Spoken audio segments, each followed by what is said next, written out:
আমার আজকের গল্প দিল্লির সদর বাজারকে নিয়ে। এই দিল্লি সদর বাজার সম্পর্কে অনেকেই জানেন, অনেকেই জানেন না। কিন্তু যারা টুরিস্টরা তাদেরকে বলবো, যদি না জেনে থাকেন তাহলে অবশ্যই নেক্সট টাইম যখন আপনি দিল্লি আসবেন তাহলে সদর বাজারে অবশ্যই যান। কি পাবেন কি না পাবেন সেটাও বলি। এই দিল্লির সদর বাজারে গেলে আপনি কিন্তু সমস্ত জিনিসপত্র হোলসেল রেটে পাবেন। তবে তার জন্য আপনাকে যেটা করতে হয় সেটা হচ্ছে বেশি করে জিনিসপত্র কিনতে হবে, আদারওয়াইজ আপনি পাবেন না। এটা হলো একটা পয়েন্ট। আর সেকেন্ড পয়েন্ট হচ্ছে এখানে গেলে আপনি কি কি পেতে পারেন, কি কি পেতে পারেন কি 5 টাকা থেকে 5,000 টাকা পর্যন্ত জিনিস সমস্ত কিছু আপনি হোলসেল রেটে পেয়ে যাবেন। সুতরাং যারা ব্যবসা করবেন বলে প্ল্যান করছেন, যারা হয়তো কাউকে গিফটিং এর প্ল্যান করছেন, বিয়ে বাড়ি আসছে সেই সময় অনেক কিছু কিনতে লাগে, সেই সমস্ত কিছু আপনি পেতে পারেন। কি পেতে পারেন? শাড়ি পেতে পারেন, প্লাস্টিকের ওয়াটার বটল পেতে পারেন, খেলনা পেতে পারেন, কোনো গিফটিং আইটেমস পেতে পারেন, যা কিছু চাইবেন।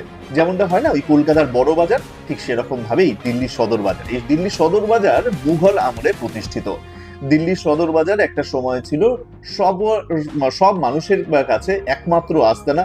এবং একটা সময় এই দিল্লির সদর বাজারে শুধুমাত্র তুলোর যে জিনিসপত্র তৈরি হয়, যেমন ধরুন গদি, বালিশ, এই সমস্ত জিনিসপত্র শুধুমাত্র তৈরি করা হতো এবং সেগুলোই কিন্তু বিক্রি করা হতো।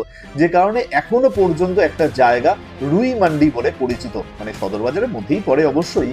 এই রুই মান্ডি একটা সময় কিন্তু সদর বাজারের অংশ হিসেবে ছিল। পরে সময়ের সাথে সাথে এখানে কিন্তু ভিন্ন জিনিস বিক্রি করা শুরু হয় এবং যেটা জানা যায় যে প্রতিদিন নাকি এখানে প্রায় 300 কোটি টাকার ব্যবসা হয়। বুঝতেই পারছেন যে এখানে জিনিসপত্র মানে কম দামে বিক্রি হলেও মানুষের কাছে এখানকার জিনিসের দাবি কিন্তু অনেক। যারা ব্যবসা করেন দিল্লি, নয়ডা, হরিয়ানা বা সংলগ্ন অঞ্চলে, সেই সমস্ত জায়গার মানুষ যেমন এখানে আসেন, তার সাথে সাথে কিন্তু পশ্চিমবঙ্গ, অসম, বিহার বিভিন্ন জায়গা থেকেও মানুষ এখানে আসেন, জিনিসপত্র একেবারে হোলসেল রেটে কিনে নিয়ে যান এবং নিজ নিজ এলাকায় সেগুলো তারা বিক্রি করেন। সুতরাং আপনারা যদি প্ল্যান করছেন নতুন করে ব্যবসা শুরু করবেন, 5,000 টাকা থেকেও যদি ব্যবসা শুরু করতে চান, তাহলে অবশ্যই আসতে পারেন দিল্লির সদর বাজারে।